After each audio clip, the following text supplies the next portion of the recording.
Hello friends, welcome back to your own channel Engineering Network. I am back with another interesting topic.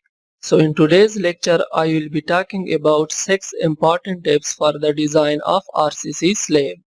Now I use these tips personally in the design of slab and I find it very helpful. So I thought it might be very useful to share it with you guys.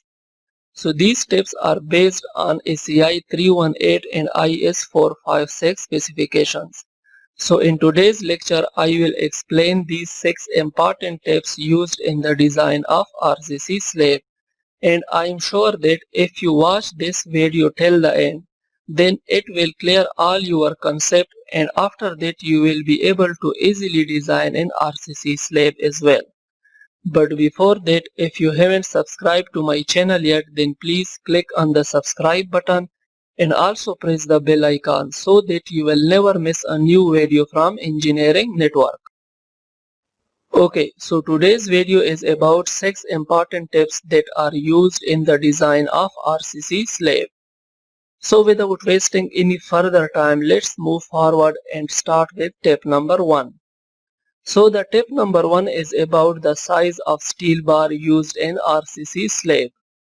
Now this is the first question that most people ask me is what is the diameter of the steel bar that are used in RCC slab.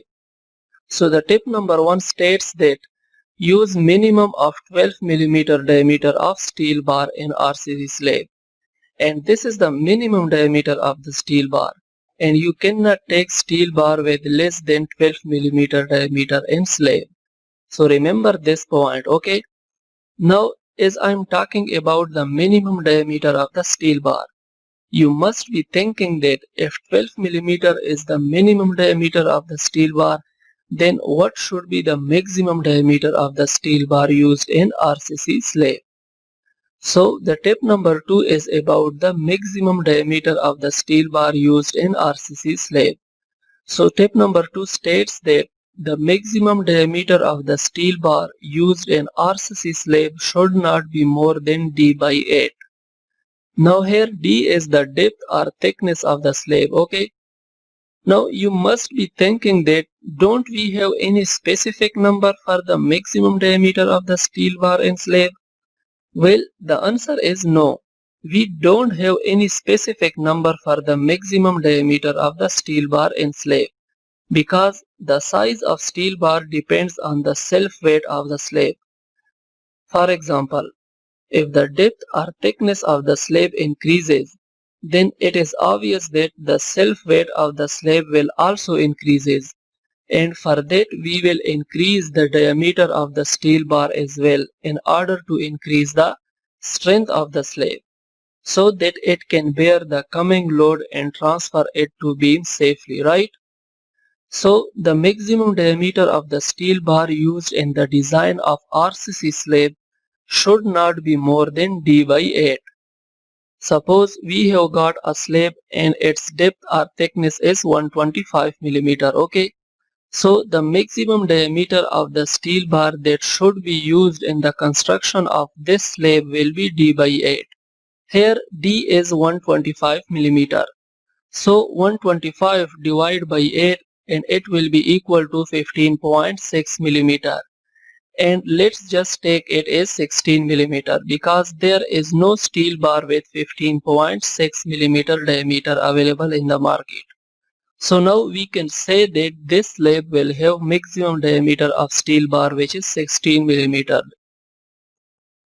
So now let's move forward and talk about tip number 3. So the tip number 3 is about the maximum and minimum spacing for the main bar and distribution bar. So the maximum spacing for the main bar should not be more than 300 mm. And sometimes the structure designers take the maximum spacing for main bars is 3D, where this D is the depth or thickness of the slab. And also the maximum spacing for the distribution bar should not be more than 450 mm or 5D.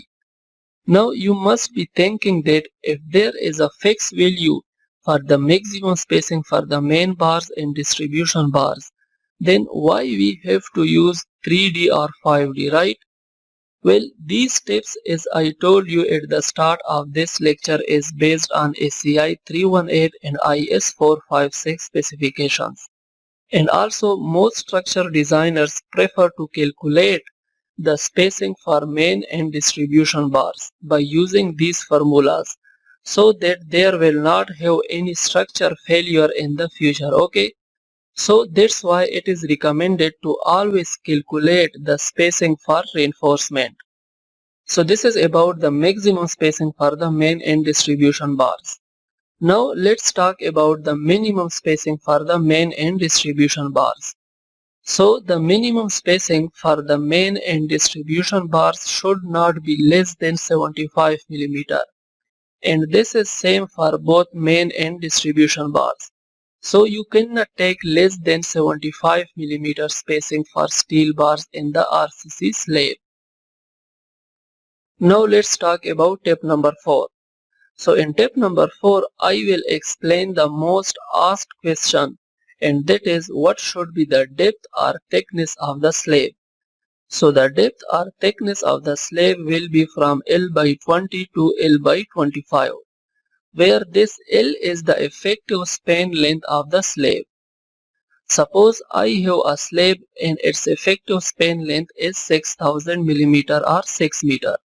So the maximum thickness of the slab will be equal to L by 20. Here L is 6000 mm. So the thickness of the slab will be equal to 6000 divided by 20, and it will be equal to 300 mm. So now I can say that this slab will have a maximum thickness of 300 mm, and this is the maximum thickness of the slab. Now the minimum thickness of the slab is L by 25. Here again the effective length of the slab L is 6000 mm. So 6000 divided by 25, and the minimum thickness of the slab will be equal to 240 mm.